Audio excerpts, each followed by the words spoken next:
So most of these are students, although there's some folks from the museum and some colleagues that teach in other places. Oh. Do you know Eugenia Kissen? Did you ever meet her in BC? She was from Vancouver. She worked out there a lot. She's down there. I'll introduce you after. So okay. There's some people I don't recognize. But I would say that the majority are students or staff members here. Okay. There's a couple other people from the gallery.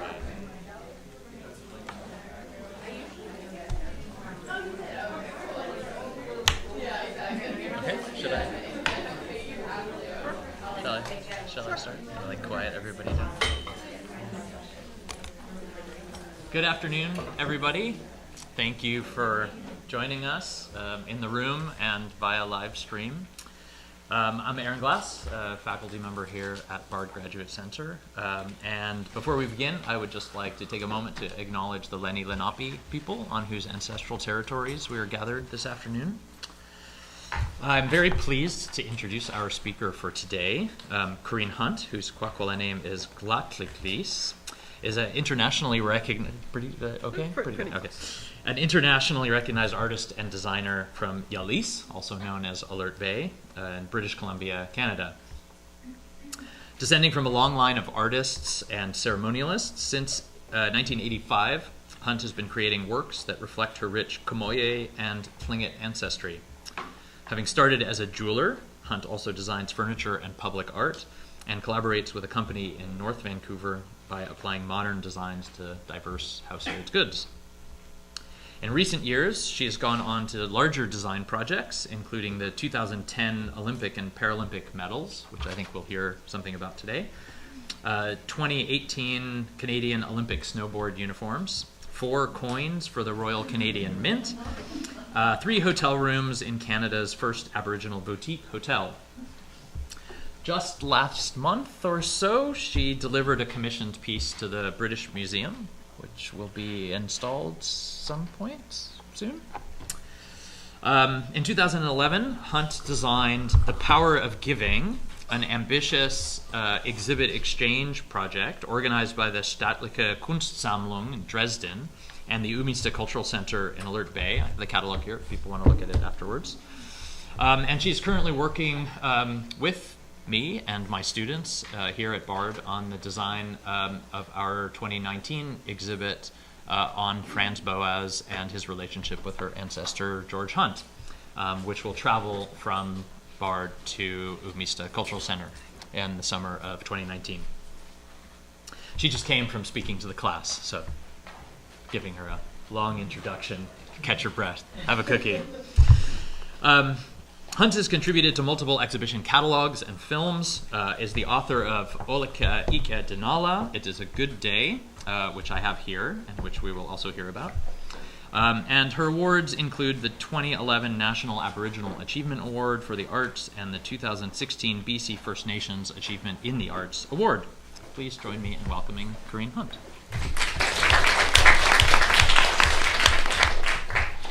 Hello. What was the title of this again? On Not Becoming an Artifact. Oh yeah, On Not Becoming an Artifact. Yeah. Somebody said it was a great title, and it's interesting. So I grew up in a small village, 600 people. I born on a reservation, lived there till I was in high school. And we've had anthropologists come through our villages forever, as long as I know. And I found it interesting to sort of relate that experience, of what it's like to have anthropologists as family friends, Since I was a child, actually, the director of the RBC, Peter McNair, has been a friend of ours. So what does it feel like as a person and not becoming an artifact, not becoming what people think I am through books or through film or through their own ideas? So to present myself as a living artifact? No. So coming from a small village, and I'm also an urban Indian. That's what we call ourselves, urban Indians. So I also live and travel extensively throughout the world, and all of those experiences become a part of who I am and the art that I do.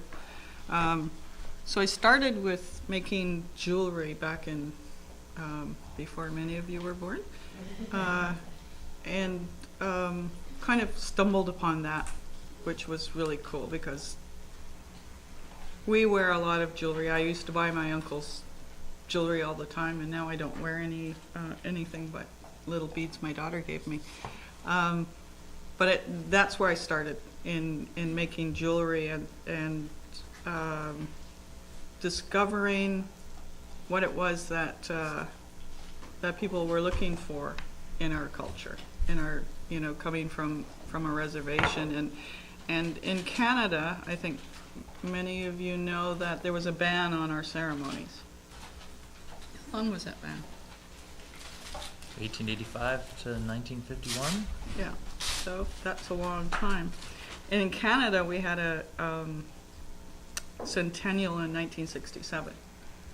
And just before that, we got our ceremonial house back that we hadn't really had for decades. And Canada at that time decided it was a good time to market Indians for tourism. So our big house, our ceremonial house, became this place where dances were done for tourists. We had a lot of tourist boats coming through. As a child, I remember one fellow walked up to me and he said, how? Means something somewhere, but not in the village that I come from. Or they'd say, I'll give you 5 cents if you say something in your language. And because our language was banned for the most part, we made something up to earn our cents. And working with, maybe what I'll do is, so I designed these Olympic medals, the Vancouver 2010 Olympic and Paralympic medals. And for me, that was a different kind of journey because it was a journey that was done in collaboration with an industrial designer. And also, they gave us a sort of blank paper and said, design a medal. They didn't say it has to be this big or this small or front and back. The only thing it needed were the Olympic rings. And so for 18 months, I worked on those medals and tried to find a way to represent who I am and Canada at the same time and honor the Olympians. So I wrote a little book about the questions that people asked me after this experience, which was fantastic, a really great gig. So this Kwakwaka'wakw Danala, that means it's a good day. And that's kind of the way I feel about every day. And I hope that, after the horrible events that happened, that we can, I mean, my personal belief is if we share kindness and love, that's going to be what we share. That's what we learn, that's what we share, that's what the world can be. So we can start by hoping that it's a good day for everybody. So the design for the Olympic medals came from a master design. And every medal that an athlete received was unique. It was cut from the larger design. So this is kind of what they would have looked like.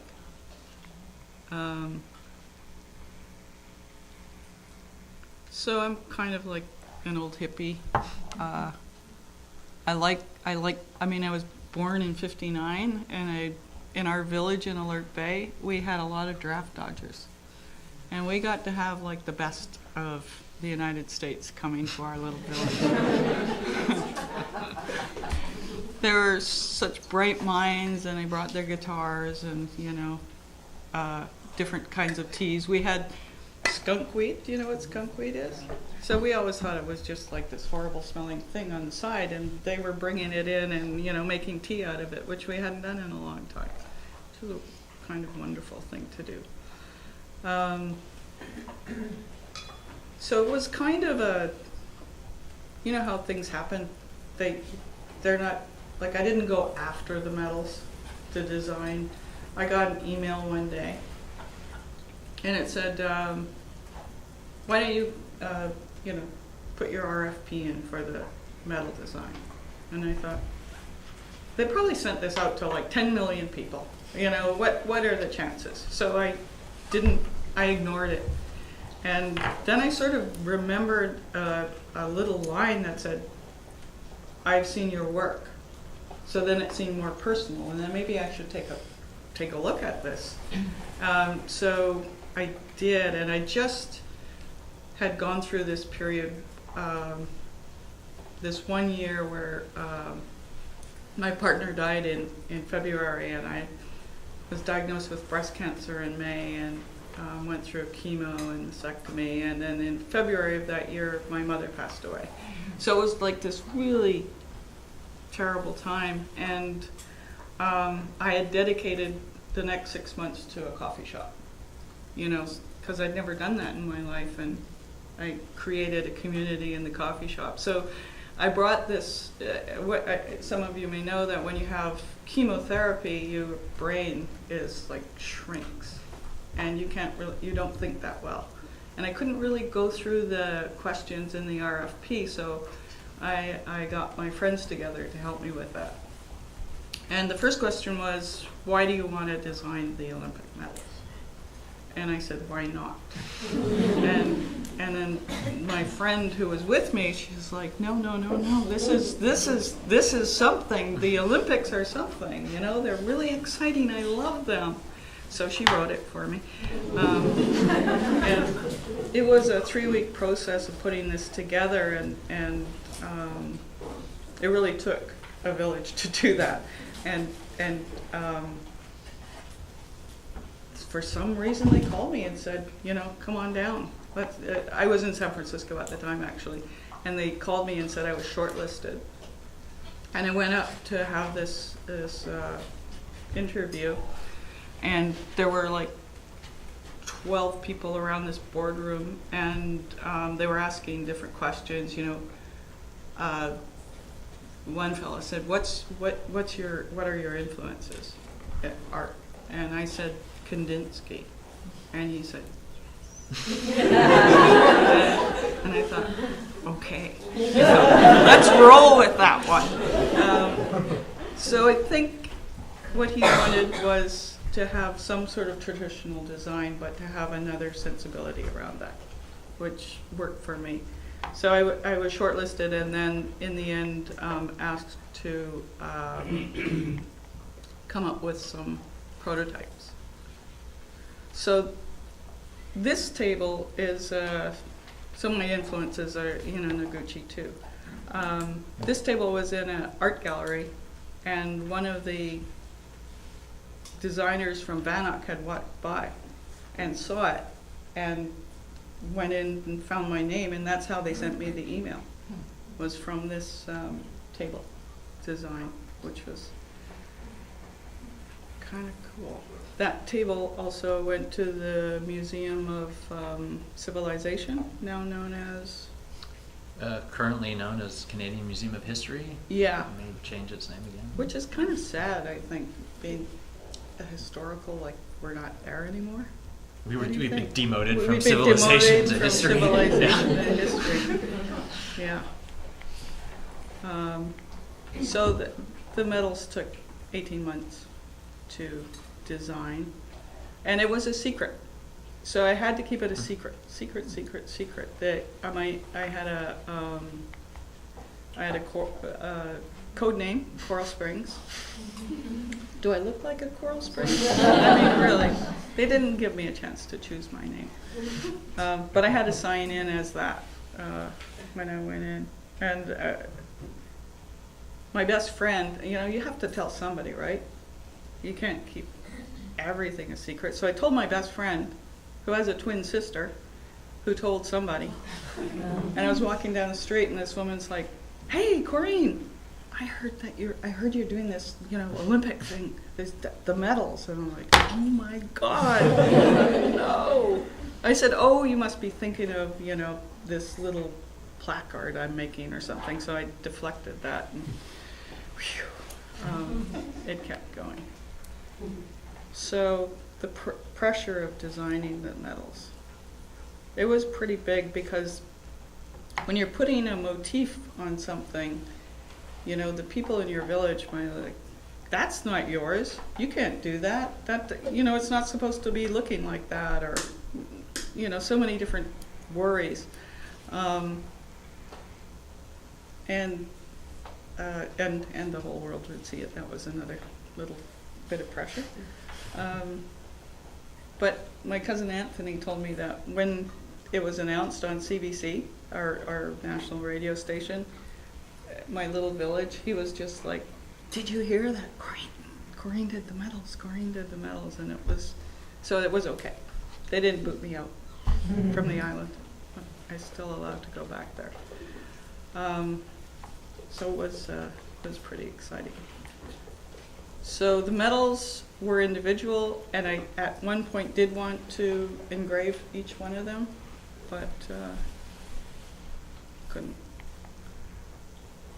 So the undulations, I don't know if you've seen the medals. Yeah, they're like huge, and they have undulations in them. And that represents the sort of landscape of Canada. And if you look at the dark spaces up there, you can see a sort of grain running through it. That's a grain of a cedar. And so the medals were designed, these ones, after a cedar box, a bentwood box. And not many people notice that little detail. So that was my design partner's concept. So again, working with an industrial designer, which I hadn't done before, really brought together these, incredible ideas and possibilities.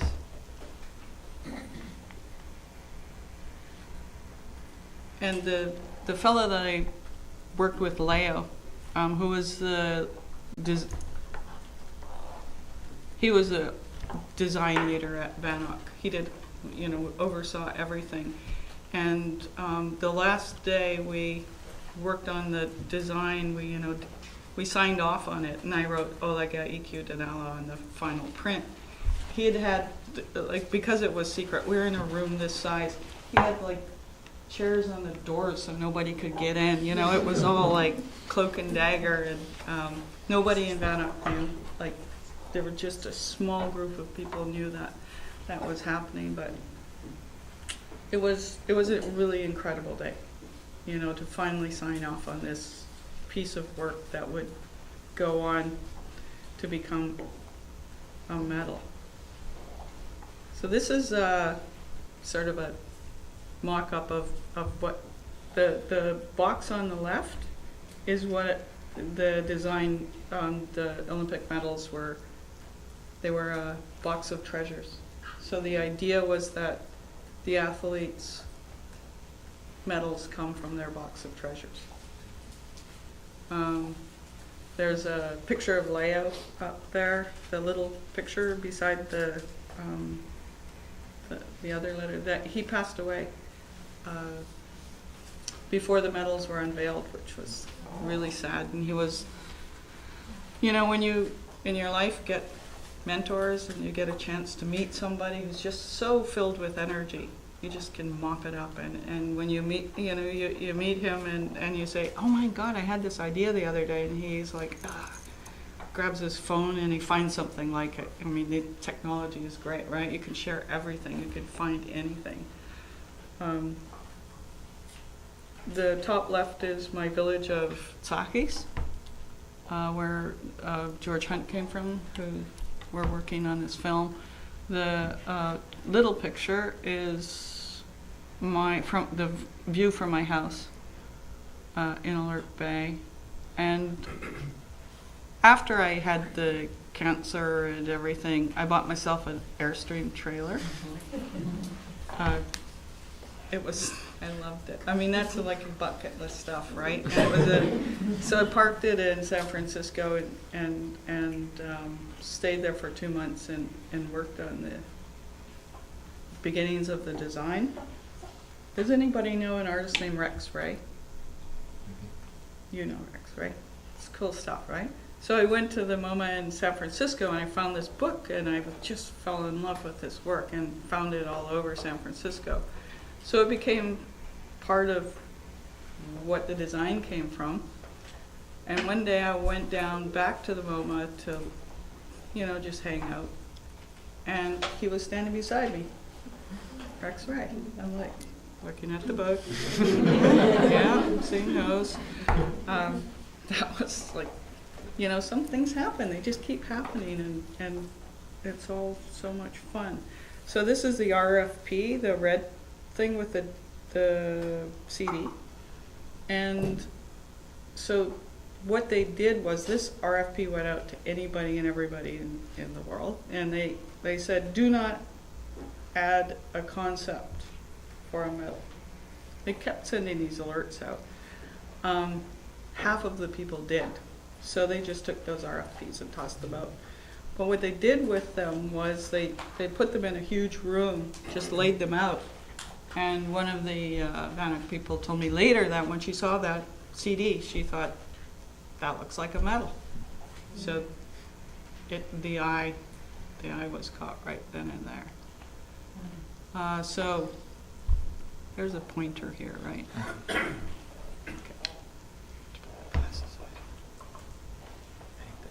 The top what? Right above the arrows, there's a little button, the red. Yeah. Oh yeah, there we go. So there. You can use the mouse too, which I think shows up on screen a little better. Oh than yeah. laser. Okay. So these are the 4 sides of the box, the bentwood box. So each side, these 2 corners, that one and that one, represent the head of the killer whale and the athlete. And these 2 sides are 5 bodies of the killer whale. They represent the 5 Olympic rings and the community of the killer whale. Because the athlete cannot live in a vacuum. Has to have the coaches, your family that, took care of you. And so I wanted to link the athlete with the community and just to know, that we want to be, that everybody needs to be recognized. But what they did with this design is they cropped it 799 times digitally. So each medal was made from that digital crop, so that each athlete, if they put all of their medals together, will make the one design.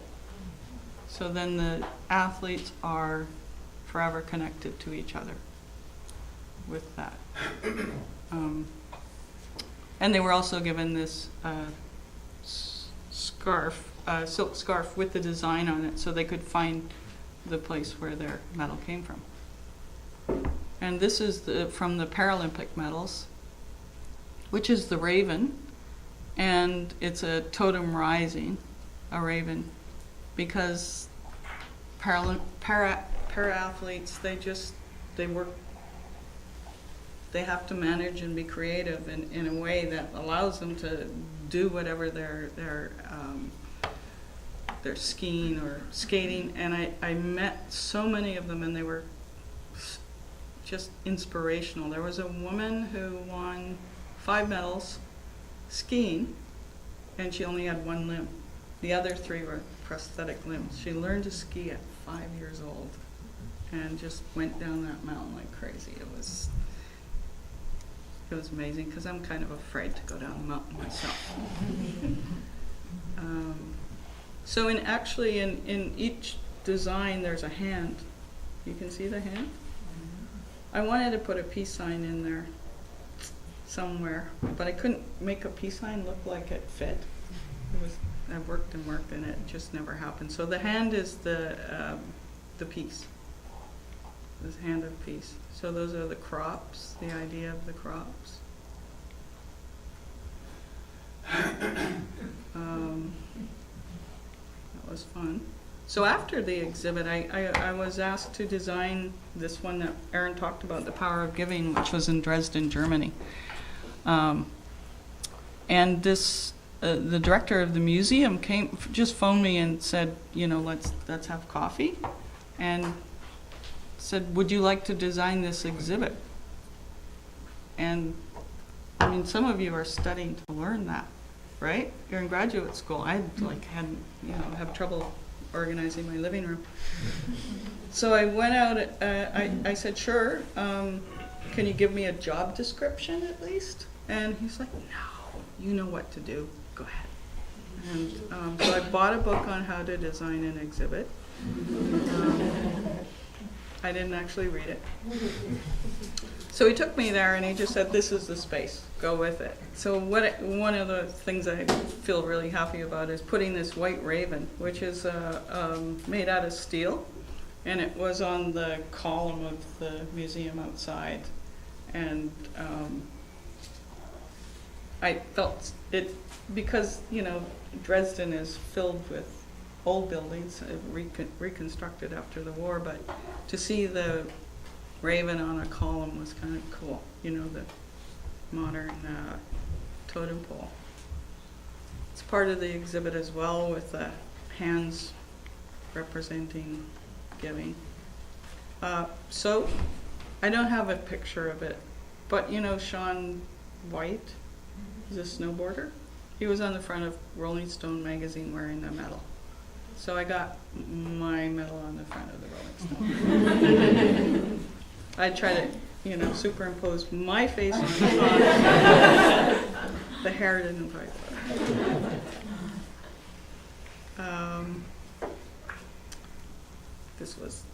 It was just the greatest experience. It was so cool. Canada became Vancouver became this little village. A lot of people wanted to leave during the Olympics, regretted that decision, because it was just felt like everybody really enjoyed themselves, and the spirit of the games was real. One of the controversies was having the Olympics on Indian land, no Olympics on stolen native land. But the Olympics, the FANUC committee, I didn't want to go to the opening ceremonies because I don't like that. I'm not keen on those kinds of things, but I got tickets from the city and they were right in front of the athletes. And when the ceremonies opened, they had these indigenous groups come out and this music, and from the ground came up these totem poles. And I cried. It was so powerful to see this happen, and so beautiful. And I thought, this is really working together with the people from where we are. They went to Russia, right? Sochi. They basically we knew nothing of what happened in Sochi, or the people of Sochi. So I think FANUC did a really great job with this. It was a really wonderful experience. So there's me in my younger days. That's a Paralympic medal, and it's big. The medal was 1 pound.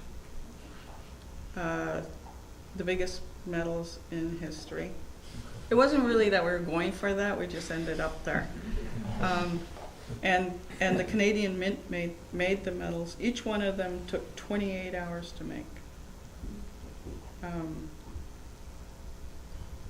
And there were, 1,600 in each. So it was sort of achievement for them. But I like this picture because I feel like, my mom was with me for this whole experience, and I felt like somebody captured that moment when I was connected to her and said, "Look, Mom, look, we did it. We're still here." So this is how I felt, that that I found a way to see the light again. That through this experience through this design experience, which was incredible, I learned so much. And I've done a lot of things since then. And this is where it took place. That's the coffee shop. Those are my friends. And the woman the woman with the dog there on the right with a red scarf, she's the one's like, no, you can't say, why not? She's still jumping for joy, I think. So that was my little group of people who could know what was happening. That was my medal experience. I don't know. Do you guys have any questions about it? Okay. Where are we with our time?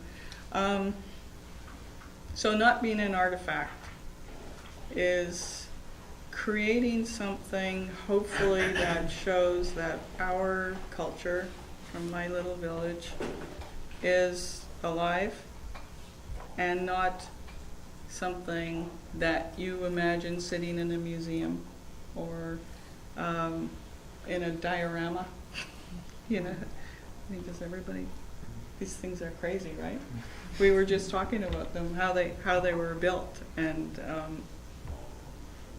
I just sometimes think that that's what people want to see. They want to see this person that is like a diorama. And the wonderful thing about where we are going with this is people are starting to see that the art can be something other than a mask or, a print representative. The jewelry that I do, I mean, the piece that I delivered to the British Museum was one they asked for a piece representing resilience. Something that would link the pieces that they have in their museum to today, to what we're doing in today's world. And that was a tough thing. It was like, you get these people asking you to do things and you're like, what do they really want? And I was had Sarah, who's a museum curator, and they said they wanted something contemporary and modern. And I just like, okay, now I grab all my tools, and I got these brand new, I use wood tools, like this beautiful jigsaw from Germany, and I made these pieces, and I hope that's what they represent. I took parts of the killer whale's fin and cut out a shape called the ovoid, but instead of putting it in the middle, I put it on the edge, so it's like moving. And so those are the challenges that we have, of creating things that will, when people go into a museum and see artifacts, that they don't leave the museum thinking that everybody's still an artifact. And the challenge with working with Erin on pieces and the anthropologists that come into our village is to share those ideas. I mean, it's interesting that this book that Erin is working on right now, my great-grandfather documented so much of our culture. And it's actually been a blessing and a gift to us. And so that is a good thing about, having this relationship with anthropologists and ethnographers. And so they see this continuous relationship we were talking about. We're designing this exhibit for the Focus Gallery. How to show that the pieces from this book are relevant to today, and how to have somebody might be interested in it. What does it mean to us today? And it's kind of cool. I really like it. The discussion we had with the class members today was, I think, really helpful. And so I don't know if you have this experience when you go in a gallery and everything feels static. Do you feel that? Anybody? You know, it's just like you walk in and you feel like the energy, you're not sure where that energy is. So what we're going to try to do is design something where you can feel the energy as you walk in. You know, you can feel the space opening up so that you're allowing whatever it is that we're showing you to enter your consciousness. And certainly New York is a good place to come to see a couple of galleries and a museum or two, to get a sense of what all those things are about. Can I ask a question about your own practice, but to consider the past in the sense of your being a woman working in these practices? I mean, I would imagine, I don't know, but in his historical objects, were there kind of gendered practices, I guess? For sure. And where do you see yourself within that? In terms of jewelry, there was just maybe a handful of female jewelers when I started.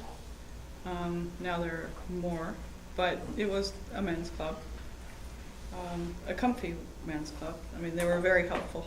But actually, when I got the medal design and when it was unveiled, the art critic from the Globe and Mail, you know, we did an interview and she said, "I'm so glad it was a Hunt girl and not a Hunt boy," because I have a lot of family members who are artists and they're mostly male. So, I don't see it as a challenge, but now going into the sort of sculptural field, it's quite different, and I think the role of the woman is changing everywhere, we hope, right? Go Hillary. It's so weird to be in the United States when you're, there's so much happening. It just, they're coming from Canada. We went through a dark period with our Prime Minister, who was like this, plastic person from a wax museum who just thought dark thoughts all the time. And then we got this Prime Minister who's really handsome and jovial and said, "It's a sunny day."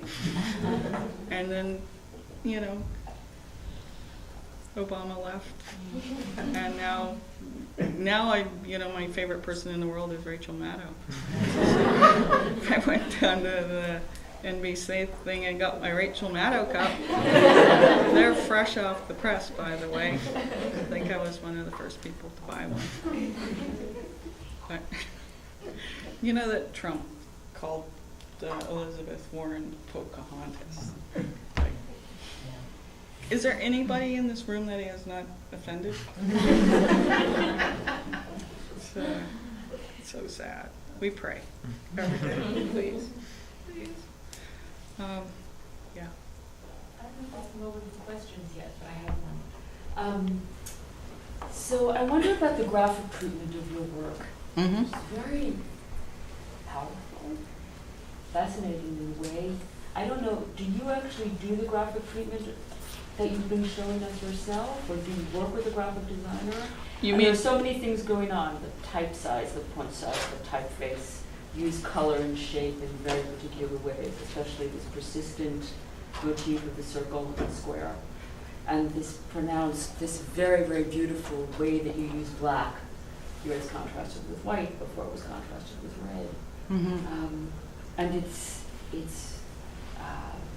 really strong and very meaningful. And I wonder where this is in your practice and how you think about graphic treatment, and whether or not you do it. If you don't do it yourself, I would assume that you would interact very closely with the person who does.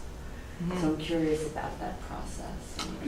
Yeah, I love graphic design. I mean, so with the book, I designed the book and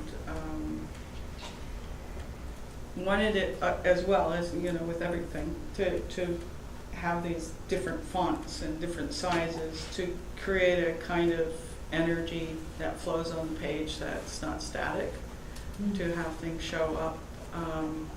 There might be a few too large pictures of me, but we had to fill pages.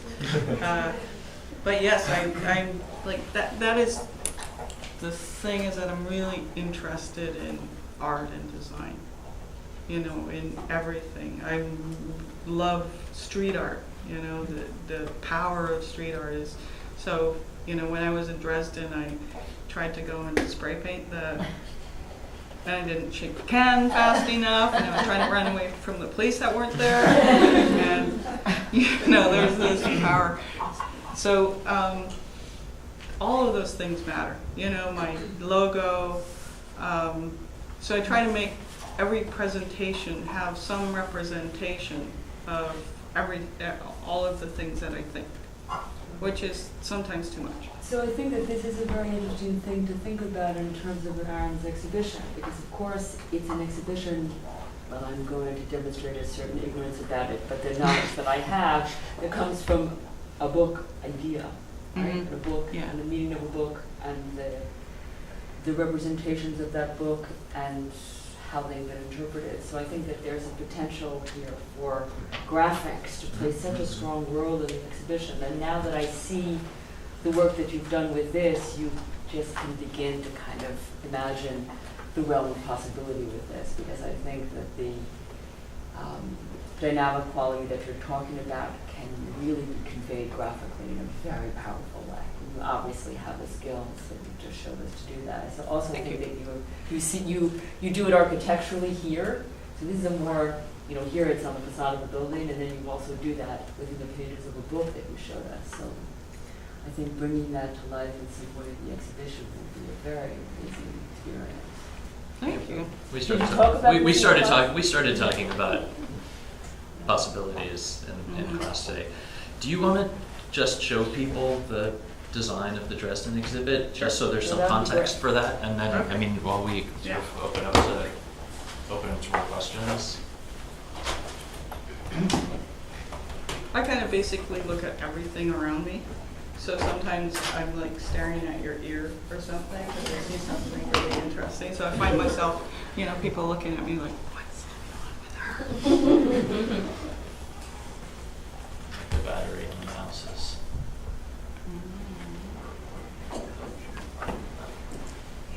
There. Aha.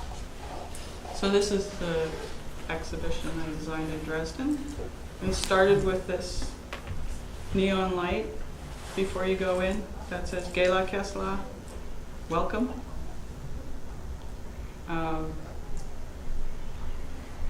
And the raven on the side, which was used for a lot of the graphics for buses and trams and stuff throughout Dresden.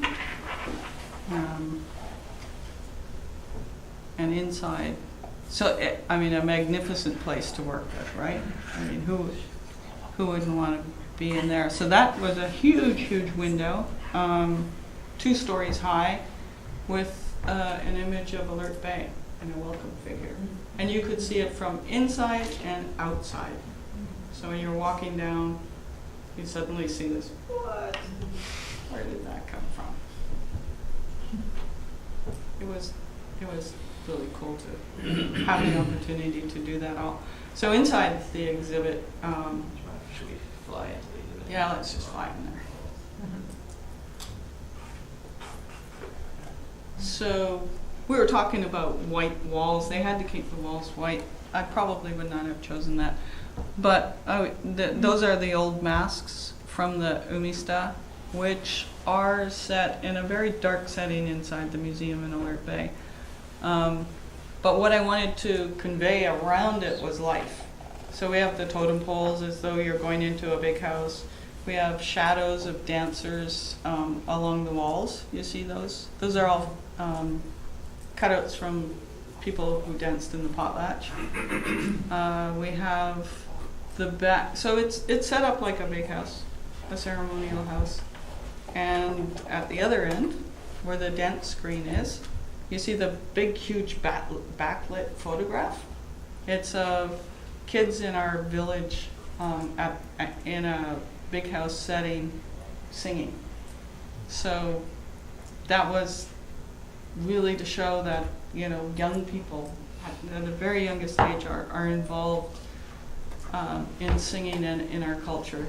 And that was like, when I saw that up there, my friend did the photography. But it was really a wonderful experience to work with kids. You know, they were rock stars.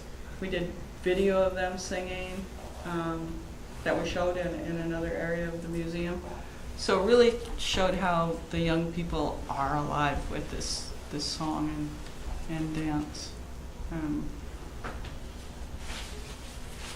I think one of the things we were talking about in class too was how powerful it was. Let's just see if. No, So but I can get the exhibit on this side, there was a second level that overlooked, and I set it up like you were inside a potlatch. And my cousin, who's a filmmaker, I hired her to do a film on a modern day potlatch. So when people are sitting up there, they could see the old pieces, but they could see the what happens in contemporary times. Really trying to take away from that dead kind of look at those masks that are just sitting there into bringing them to life somehow. I think the computer's muted, but the audio for the film was playing continuously in the gallery, so there was a kind of audioscape of ceremonial music, which we also talked about, the sort of power of the audio to set the I tone. can hear it a little bit. I think drum Laura sound. just went back to see if Oh. I think it's maybe muted. Does anybody have any more questions? I have a question for you. Oh, okay. I noticed that I've noticed in the book and in the presentation that there are no photos of the medals themselves. Was that an Olympic Committee No, prohibition? actually, Was that no. your decision? No, they've given me all rights to the medal photographs. So that was that a decision on your part not to focus on the process Really tired. and Yeah. not No. to sort of focus on the individuality of the product? No, they should have been in there more front and center.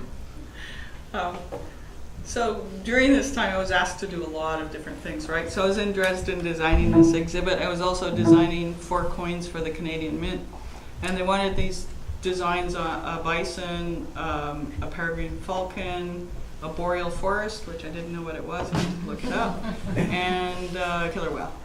So I was, doing these designs after work in the middle of the night, sending them back, and they sent me a message back the next day, and I put the bison's tail way down here by the knees, and they're like, "Is that where it's supposed to be?" And I'm like, "Oh no, I gotta be more awake while I'm doing these things, take it a little more seriously." Yeah, that was funny. So no, that wasn't. Actually, the NF has been really great. They have given me all the high-res photos of the medals, and when somebody wants to do something with them, they call me and say, "Can I use this image for whatever?" And they're on display in Vancouver. But I didn't get to keep one. That was part of the thing. No, I got nothing. Not even a ribbon. Which I understand, because I'm not an athlete. I did play basketball once. Yeah, they were really great. Other question? Over here, and then we'll come back to you. I noticed, it seems like a lot of times you're working from, sometimes inspired by historic objects, and kind of especially that bentwood box. I was wondering what your relationship is to museums or NISTA or others to get access. Like, are you looking at things that are just in your community, or are you sometimes trying to go to museums? Like, where are you finding things? Like, how have you kind of come up with artifacts that really talk to you? Is it all over, or do you mostly try to... In this exhibit?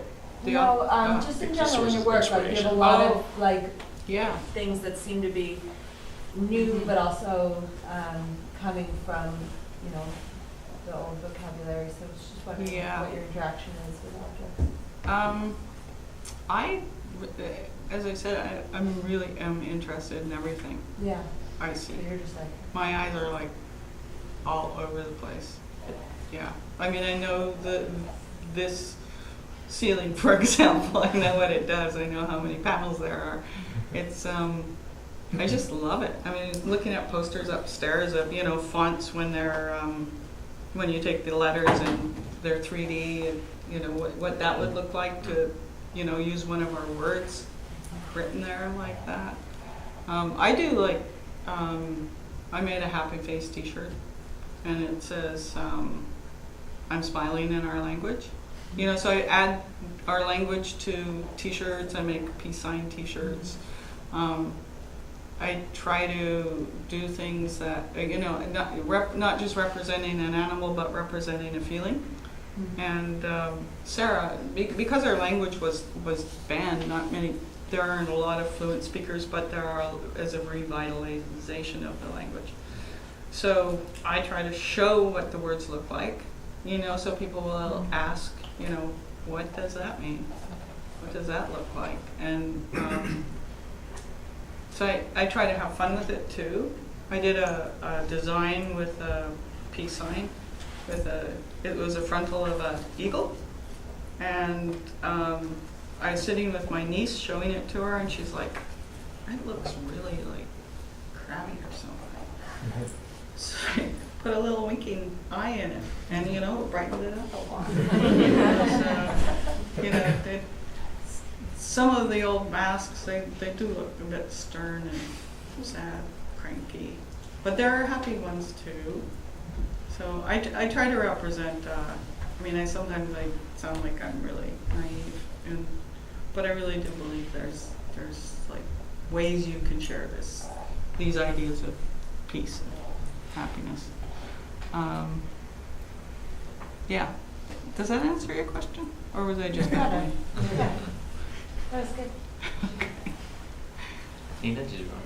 Yeah, so I was wondering if you wouldn't mind getting a little bit more granular about your process and as a designing this exhibition, because one of the things that's so interesting here for me is that even though we're seeing this exhibition in a way mediated, right? We're seeing it's still extremely strong in what we're seeing here, and you could feel how you achieved the dynamism that you're saying that you want to bring to Aaron's project. And right away I can see here that this exhibition benefits from not having the kinds of imposed constraints that we frequently have, like there's no plexi covers.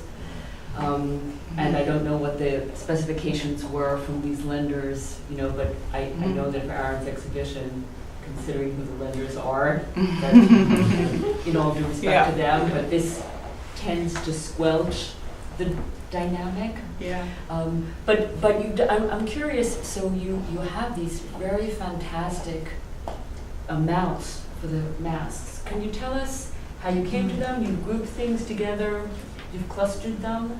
You know, do you conceptualize the installation on paper? Do you use a model? What's your process of getting to this point, and how do you? And the juxtapositions are also extremely strong, both in terms of the material, actually, textile to sculpture, then there's the graphics. You know, what's your method of working through a very complicated problem? Well, I'd never done anything like that before. Oh, I wonder. So, you know, as I said, my sense of going into a museum with masks was not positive.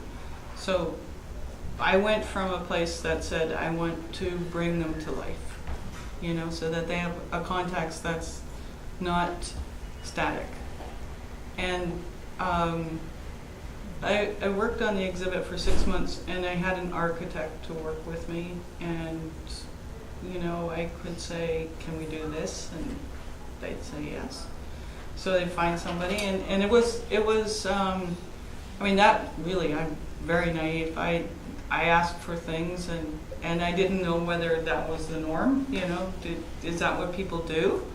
So I just went with what I felt like, what I felt would bring everything into a world that was not dead. And that was part of the neon, when you go in, you first see neon, you think bright, you think life, so that was important, all those little things that, they just come to your head and like, write this down. I don't actually do a lot of sketching. I do sketching, but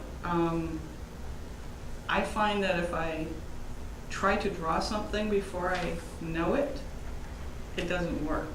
So things have to come through me first, and then when it's like writing a paper, when I write, I just have to know it completely to do it.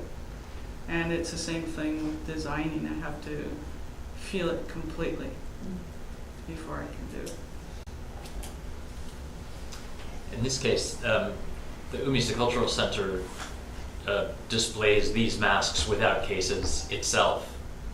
So that logic carries over from their normal home. And they were grouped in their, where they would come out in the potlatch. There's this protocol sequence, so we did that. A few more minutes. Could you go upstairs and show that view from the upper level? Because I think Oh, yeah. it shows what you were trying to achieve. I think so. There's a section upstairs on the contemporary potlatch. It's the next. It's the next room over. Yeah. So where you could look. Oops.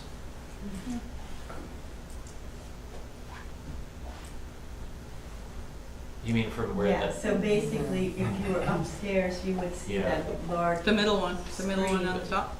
Would be fantastic. Go to the next room. The middle one. So those are,